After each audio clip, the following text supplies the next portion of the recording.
Everyone, welcome in study time. Mathematics की इस पहली क्लास में आपका स्वागत है और आज हम पढ़ेंगे क्लास 10th का क्वाड्रेटिक इक्वेशन।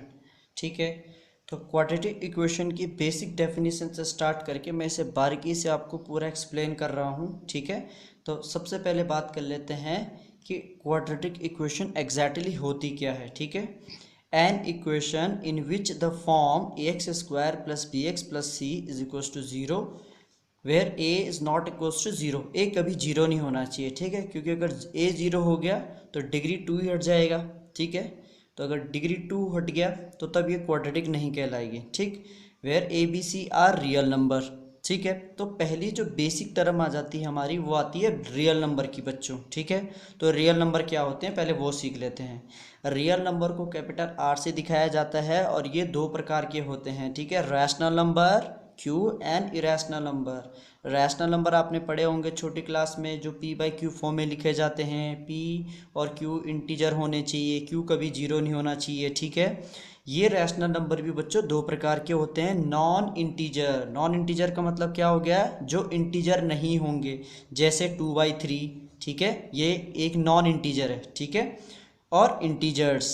ठीक है, इंटीजर्स को तो आप जानते ही हैं, बट नॉन इंटीजर्स का मतलब जो इंटीजर नहीं होंगे। ठीक है, ओके। अब इंटीजर भी हमारे कितने प्रकार के होते हैं बच्चों, दो प्रकार के। ठीक है, दो प्रकार के हमारे इंटीजर होते हैं। पहला वाला होता है negative integers and whole numbers. ठीक है, एंड होल नंबर्स भी आपके तो हमारे दो प्रकार के होते हैं, एक जीरो होता है और एक होता है नेचुरल नंबर, जिसे हम कैपिटल एन से दिखाते हैं। तो ये बहुत बेसिक थ्योरी है। अगर आप लोगों को इनमें से कोई भी थ्योरी नहीं आती है या आपको नहीं पता है तो कमेंट बॉक्स में लिखिए कि कौन सी आपको जाननी है, मैं उसे आपको एक और बार समझा दूंगा। ठीक है, अब बात कर लेते हैं बच्चों कि एग्जैक्टली ये क्वाड्रेटिक इक्वेशन बना कैसे है। ठीक है, कब हम इसे क्वाड्रेटिक बोल रहे हैं, अभी तो डेफिनेशन हमने बोल दिया है कि ऐसे ऐसी होती है। अब ये आया कहाँ से, ये क्या है, कैसा है, कब इसे हम क्वाड्रेटिक बोलेंगे, हमें नहीं पता चल रहा है कि क्वाड्रेटिक कब है ये। ठीक है, तो उसको समझने के लिए इसकी हिस्ट्री बैकग्राउंड में पहले चलते हैं। ठीक है, आपने छोटी क्लासेस में पढ़ा होगा बच्चों। ठीक है, आपने छोटी क्लासेस में एक टॉपिक पढ़ा होगा जिसका नाम था कांस्टेंट। ठीक है, क्या पढ़ा था आपने, एक टर्म पढ़ी होगी आपको जिसको हम बोलते हैं कांस्टेंट। ठीक है, कांस्टेंट का मतलब होता है जो नंबर आपके फिक्स होते हैं उन्हें हम कांस्टेंट बोलते हैं। ठीक है, तो जिनकी कैसी वैल्यू होती है, जिनकी फिक्स वैल्यू होती है उन्हें हम कांस्टेंट बोलते हैं। ठीक है, यहाँ तक क्लियर हो रही बात, बराबर बन रही है। उसके बाद दूसरा आपने पढ़ा होगा, उसे हम वेरिएबल बोलते हैं भाई। ठीक है, क्या बोलते हैं हम, वेरिएबल बोलते हैं। वेरिएबल का मतलब जो वेरी करता है, बार बार अपनी अपनी वैल्यू को बदलता रहता है। ठीक है, तो ये फिक्स नहीं होता है, नॉट फिक्स, इसकी वैल्यू फिक्स नहीं होती है। ठीक है, तो कांस्टेंट में सारा नंबर सिस्टम आ जाता है हमारा, जैसे 1 2 3 4 5 हो गए, ये सारे कांस्टेंट हैं। एंड जो फिक्स नहीं होते हैं उसमें वेरिएबल आ गए हमारे, जैसे ABC XYZ, ये सारे हमारे वेरिएबल होते हैं। ठीक है, यहाँ तक बराबर आ रही है बात समझ में। ठीक है, कांस्टेंट क्या हुए, जिनकी वैल्यू फिक्स होगी, और वेरिएबल क्या हुए, जिनकी वैल्यू फिक्स नहीं होती है। ठीक है, यहाँ तक क्लियर हो रही है मेरी बात। ठीक है, यहाँ तक आप क्लियर समझ रहे होंगे। अब होता क्या है, जब ये कांस्टेंट, ठीक है, जब ये कांस्टेंट, ठीक है, या तो ऐड होंगे, या तो सब्ट्रैक्ट होंगे, या तो मल्टीप्लाई होंगे, या तो डिवाइड होंगे, अगर वेरिएबलों के साथ, किसके साथ बोला मैंने, वेरिएबलों के साथ, अगर या तो ये मल्टीप्लाई या तो ये आपका डिवाइड सब्ट्रैक्ट या ऐड होंगे, तब हम इसे टर्म बनती है, वहाँ से एक छोटी सी चीज़ बनती है जिसे हम बोलते हैं टर्म। क्लियर हो रही मेरी बात। ठीक है, कांस्टेंट एंड वेरिएबल जब आपस में इन चार साइनों के साथ मिलते हैं तब एक टर्म बनती है बच्चों। ठीक है, और उस टर्म के आधार पे कि कितनी टर्म बनेंगी, कितनी बार आप ऐड कर रहे होंगे, तो उसके आधार पे से क्लासीफाई किया जा सकता है। जैसे पहला कि अगर एक टर्म हुई, ठीक है, अगर एक टर्म हुई तो हम उसे मोनोमियल बोलते थे। याद करो जरा वो दिन, क्या बोलते थे, मोनोमियल। दूसरा है जब दो टर्म्स होंगी, ठीक है, तब हम उसे क्या बोलते थे, तब हम उसे बाइनोमियल बोलते थे। ठीक है, यहाँ तक भी आप लोग समझ रहे होंगे, बाइनोमियल। ठीक है, तीसरी बात, अगर तीन टर्म्स हुई, अगर क्या हुई, 3 टर्म्स होंगी, तो हम उससे ट्राइनोमियल बोलते थे, ठीक है, ट्राइनोमियल बोलते थे। और अगर मोर देन 3 टर्म्स हुई, मोर देन अगर आपकी 3 टर्म्स हुई तो हम उसे पॉलिनोमियल बोलते थे, ठीक है, क्या बोलते थे, पॉलिनोमियल। क्लियर हो रही मेरी बात। अब इस पॉलिनोमियल के बिहाफ पे, इस किसके बिहाफ पे, इस पॉलिनोमियल के बिहाफ पे एक शब्द आ जाता है डिग्री, ठीक है, क्या आ जाता है, डिग्री। तो अब बात कर लेते हैं, पहले ये डिग्री क्या बला है इसको सीख लेते हैं, ये डिग्री क्या है, ठीक है। हर बात क्लियर होगी यहाँ पे, क्या है, कैसा है, क्यों है, ताकि आप क्वेश्चन को और अच्छे से अंडरस्टूड कर पाएंगे। जब आपको बेसिक डेफिनेशन पता होती हैं तो फिर वर्ड प्रॉब्लम हो चाहे दूसरी प्रॉब्लम हो, आपको इजीली से वो समझ में आ जाएंगी। अब डिग्री क्या होती है, किसी भी एल्जेब्रिक एक्सप्रेशन की हाईएस्ट पावर को हम उसकी डिग्री बोलते हैं, ठीक है। तो मैं यहाँ पे लिख सकता हूँ ग्रेटेस्ट पावर, ठीक है, ग्रेटेस्ट पावर को उस एल्जेब्रिक एक्सप्रेशन का हम क्या कहते हैं, डिग्री कहते हैं, ठीक है। जैसे एग्जांपल के तौर पे मैं आपका यहाँ ले लेता हूँ, मान लो मैंने ले लिया x³ 2x² plus 4x minus 7 is equals to में 0, ठीक है। तो मुझे बताओ जरा इस पूरे इक्वेशन में किसकी डिग्री बड़ी है, डिग्री का मतलब पावर किसकी बड़ी है, ठीक है। तो इस वाले टर्म की पावर बड़ी है, इसलिए इस पूरे एक्सप्रेशन की डिग्री कितनी हो जाएगी, 3 हो जाएगी। यहाँ तक बात क्लियर हो रही है मेरी, ठीक है। डिग्री के करस्पॉन्डिंग हम इस पॉलिनोमियल को एक्सप्लेन करेंगे या क्लासीफाई करेंगे कि हाँ क्या है भाई ये, ठीक है। तो अगर, ठीक है, तो पॉलिनोमियल ऑन डिग्री में मैं इसे एक्सप्लेन कर रहा हूँ, पॉलिनोमियल, ठीक है, डिग्री में। देखिए अगर आपकी कांस्टेंट टर्म हुई, ठीक है, क्या हुई, कांस्टेंट टर्म हुई, इस केस में डिग्री आपकी 0 रही होगी, ठीक है। क्लियर हो रही मेरी बात यहाँ तक। अगर कांस्टेंट टर्म है मतलब उसके साथ कोई वेरिएबल नहीं है, वेरिएबल नहीं है तो पावर नहीं है, पावर नहीं है तो डिग्री 0। क्लियर। दूसरी कि अगर आपकी लीनियर पॉलिनोमियल बन रही है, ठीक है, कौन सी पॉलिनोमियल, लीनियर पॉलिनोमियल बन रही है, इसको हम कांस्टेंट टर्म भी बोलते हैं, कांस्टेंट पॉलिनोमियल भी बोलते हैं इस वाले ऊपर वाले को, ठीक है, आप इसे पॉलिनोमियल भी लिख सकते हैं। तो अगर आपका लीनियर पॉलिनोमियल है तो आप ये कह सकते हैं कि उस एल्जेब्रिक एक्सप्रेशन की डिग्री फिर 1 रही होगी, या डिग्री 1 वाले एल्जेब्रिक एक्सप्रेशन को लीनियर पॉलिनोमियल कहते हैं, ठीक है। उसके बाद बात करते हैं बच्चों थर्ड टर्म के बारे में, कि अगर आपका क्वाड्रेटिक पॉलिनोमियल बन गया, आ गया अपना भाई, ठीक है ना, क्वाड्रेटिक पॉलिनोमियल, अगर क्वाड्रेटिक पॉलिनोमियल बन गया तो डिग्री क्या रही होगी इसकी, डिग्री रही होगी इसकी 2। क्लियर हो रही मेरी बात। मीन्स ये भी कह सकते हैं कि किसी एल्जेब्रिक एक्सप्रेशन जिसकी डिग्री 2 है हम उसे क्वाड्रेटिक पॉलिनोमियल कहते हैं, ठीक है। और एक और लास्ट में यहाँ पे बता देता हूँ क्यूबिक पॉलिनोमियल, ठीक है, क्यूबिक भी होता है, एक बाई क्वाड्रेटिक भी होता है। बाई क्वाड्रेटिक का मतलब जिसकी पावर 4 होगी, ठीक है। तो वो हमारे बाद का बात है, उसके बारे में हम बाद में बात करेंगे। तो पहला है क्यूबिक पॉलिनोमियल। क्यूबिक पॉलिनोमियल की जो डिग्री होगी बच्चों वो कितनी होगी, आपकी 3 होगी।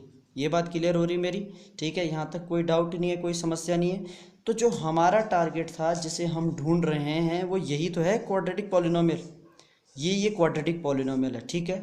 अब जब हम इस क्वाड्रेटिक पॉलिनोमियल को 0 के बराबर रखेंगे, ठीक है, इस क्वाड्रेटिक पॉलिनोमियल को 0 के बराबर रखेंगे, तो क्वाड्रेटिक पॉलिनोमियल को जब मैंने क्या करा, क्वाड्रेटिक पॉलिनोमियल इसको जब मैंने किसके बराबर रखा, 0 के बराबर, तब जाके ये क्या बन गई, आपकी क्वाड्रेटिक इक्वेशन बन गई। क्या यहाँ तक बात समझ में आ रही है, क्वाड्रेटिक इक्वेशन अब ये बन गई है, ठीक है। किसको रखा, जब क्वाड्रेटिक पॉलिनोमियल को।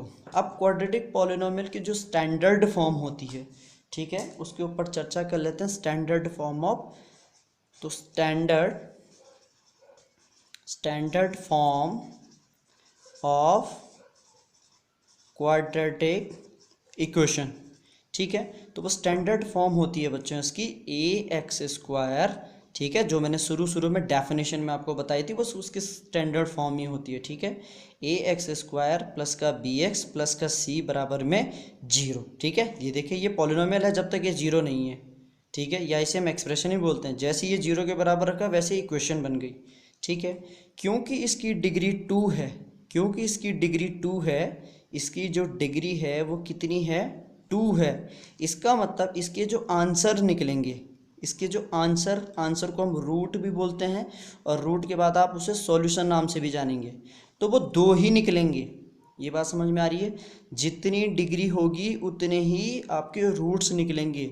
ठीक है, कल को मान लो लीनियर आ गया तो उसका आंसर, जैसे यहाँ लीनियर एक एग्जांपल के तौर पे ले लेता हूँ, लीनियर था x+4 = में 3 है। देखो बताओ जरा, इस एल्जेब्रिक एक्सप्रेशन की डिग्री कितनी है, 1। इसका मतलब यहाँ x की एक ही वैल्यू निकलेगी। ठीक है, तो 4 को उधर शिफ्ट कर लीजिए, तो 3 - 4, तो x का वैल्यू कितना आ जाएगा, -1। देख रहे हैं आप, x की वैल्यू 1 आ रही है, बट यहाँ पे डिग्री कितनी है, 2, तो रूट्स कितने निकलेंगे, 2। जहाँ डिग्री 3 होगी वहाँ कितने रूट्स निकलेंगे, 3। जहाँ डिग्री 4 होगी वहाँ रूट्स कितने निकलेंगे। समझ रहे हैं आप? ये बात क्लियर हो रही है अब आपको? ठीक है, जितनी डिग्री होगी उतने ही रूट्स आपके निकलेंगे।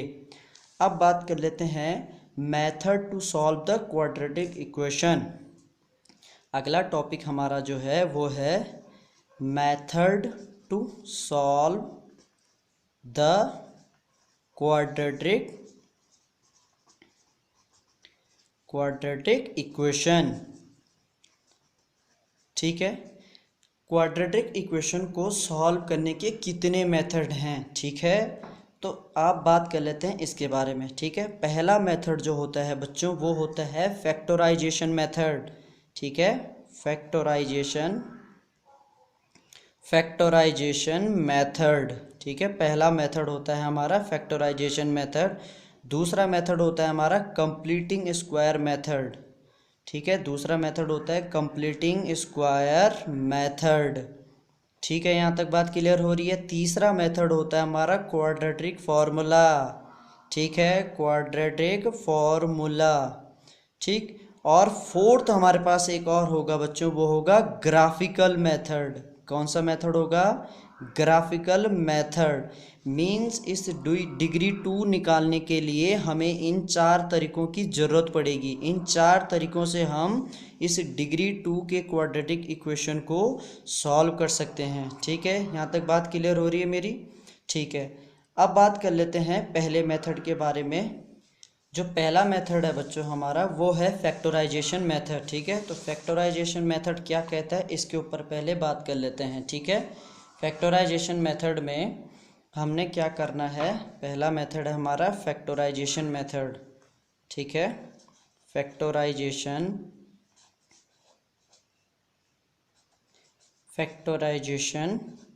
मेथड। ठीक है, यहाँ तक बात क्लियर हुई है? एक एक मेथड को हम डिस्क्राइब करेंगे। अगर आपको किसी भी थ्योरी में दिक्कत आता है, डाउट आता है, तो आप कमेंट बॉक्स में लिखिए। अगर पसंद आता है तो लाइक कीजिए, शेयर कीजिए। ठीक है, और सब्सक्राइब भी कीजिए चैनल को। ठीक है, अब बात कर लेते हैं फैक्टराइजेशन मेथड के बारे में। देखो, स्टैंडर्ड फॉर्म क्वाड्रेटिक इक्वेशन की ax² प्लस का bx प्लस का c = में 0 होती है। पहले मैं प्रोसीजर बता रहा हूँ क्या प्रोसीजर है। ठीक है, आपने क्या करना है, इस कांस्टेंट टर्म और इस पहली टर्म जिसमें डिग्री 2 दिख रही है आपको, ठीक है, इनका प्रोडक्ट कर देना है। तो प्रोडक्ट करेंगे तो AC² आएगा। क्लियर हो रही है यहाँ तक बात? अब इस AC² का 2 डब्बे बनाने हैं ऐसे। ठीक है, 2 डब्बे आपने बना दिए। ये पहला डब्बा बन गया मेरा, और ये मेरा सेकंड डब्बा बन गया।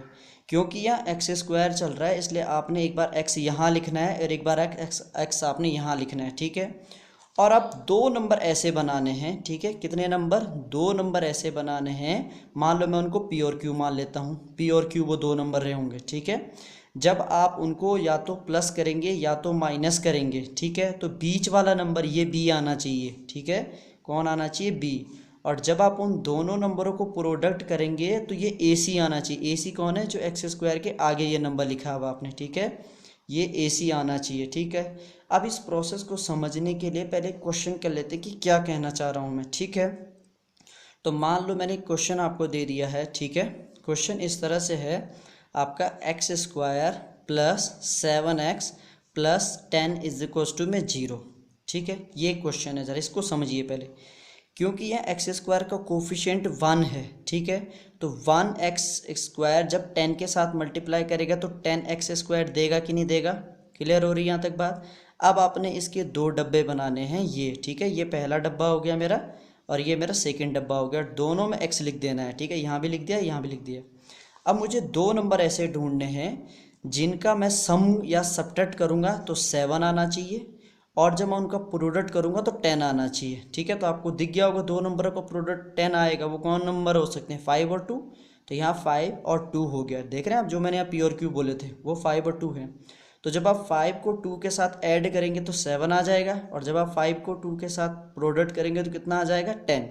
मीन्स अब इस 7 को ऐसे नहीं लिखा जाएगा, 7x को अब ऐसे नहीं लिखा जाएगा, इसको लिखा जाएगा 5x प्लस 2x। तो देखो कैसे लिखा जाएगा इसे, x square plus 5x plus 2x plus 10 is equal to में 0, ठीक है। अब जरा इन शुरू वाले 2 को देखिए और इन लास्ट वाले 2 को देखिए। शुरू के 2 में बच्चों आपका क्या कॉमन है, x कॉमन है।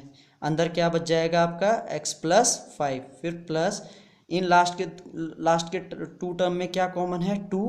तो अंदर क्या बच जाएगा आपका, x plus 5 is equal to में क्या आ रहा है, 0।